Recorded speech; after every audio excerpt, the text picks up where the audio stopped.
Scarlett Johansson was genuinely shocked at the joke about her private parts, which Colin Jost read aloud on SNL's Weekend Update. Welcome to Stats In. If you're just joining us, please subscribe and don't forget to turn on notifications bell for more video.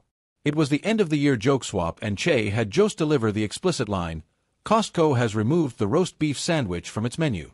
But I ain't trippin'. I've been eating roast beef every night since my wife had the kid." It didn't take much to realize the joke was a crude reference to Johansson's private parts. Scarlett Johansson's shock at the vulgar joke made at her expense during the Christmas episode of SNL was completely genuine. She had no idea that Colin Jost was about to read a joke about her private parts, something that Michael Che had come up with. Jokes about Johansson have become a recurring highlight bit of the Weekend Update joke swaps, never failing to entertain the audience.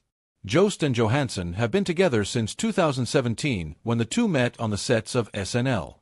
They got married in October 2020 and had their son Cosmo in August 2021. Scarlett Johansson has often been the target of Michael Che's Weekend Update jokes, which he makes Colin Jost read aloud.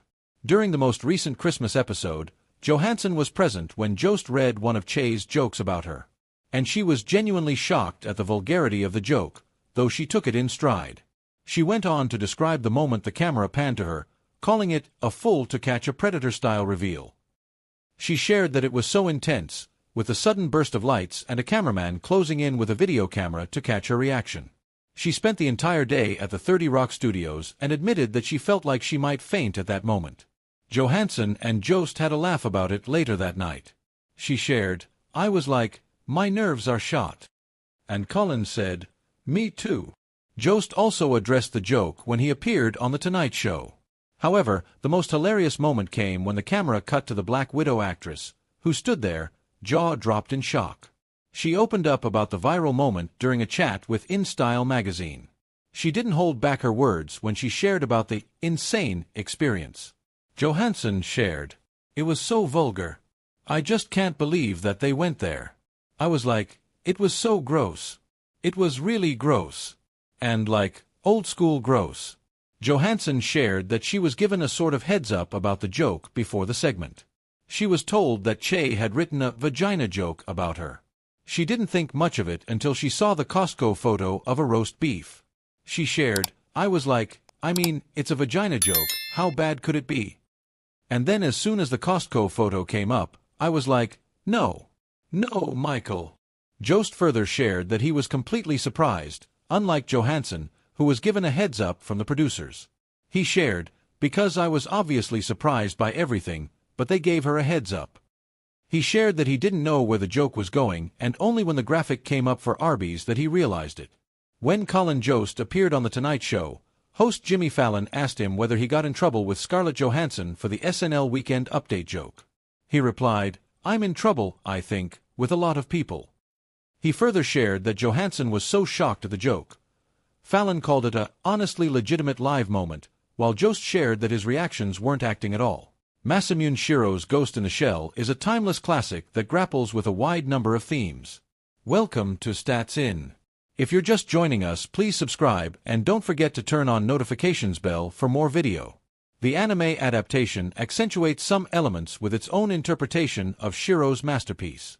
From the anime film to several video games, Ghost in the Shell has been adapted into various mediums. Yet there's one version that is usually frowned upon for numerous reasons, the Ghost in the Shell live-action, 2017. Scarlett Johansson opened up about her controversial role as Motoko Kusanagi in the live-action adaptation of classic anime film, Ghost in the Shell. Directed by Rupert Sanders, the live-action film had Scarlett Johansson playing the role of Motoko Kusanagi. Motoko is a memorable female character who is very feminine, but that's not all. She is skilled at combat, yet strength isn't her only way of disarming her opponents. Her intelligence and reflective nature give her additional depth that's interesting to delve into.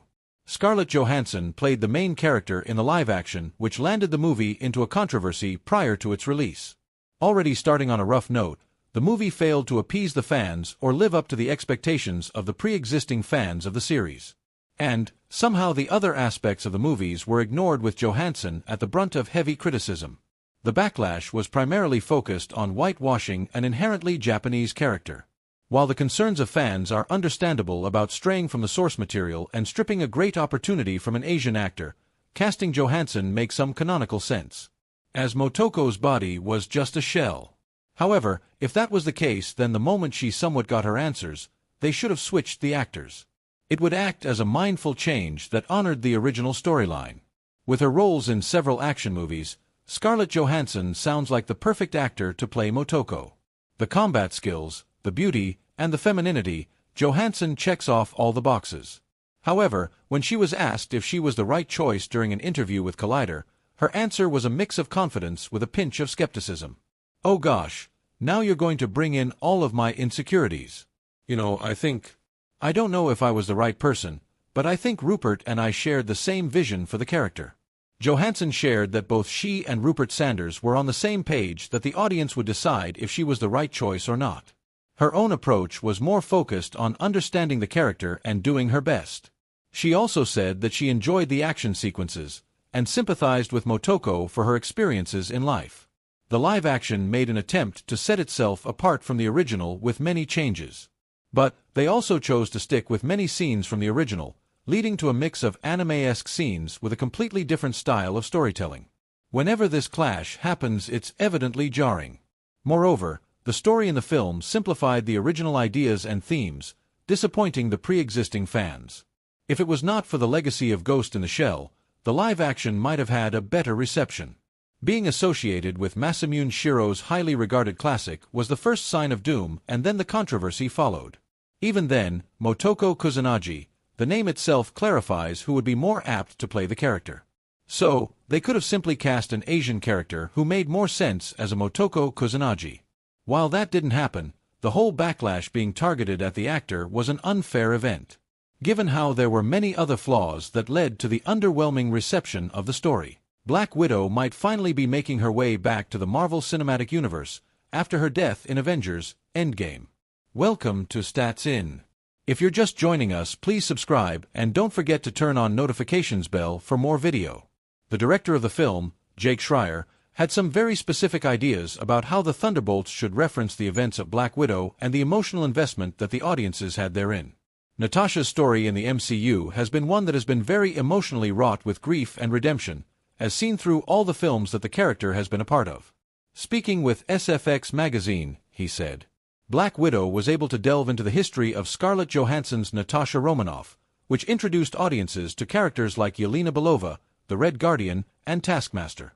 The Thunderbolts seem to be following up on the story of Yelena Belova, and a bunch of other characters as well.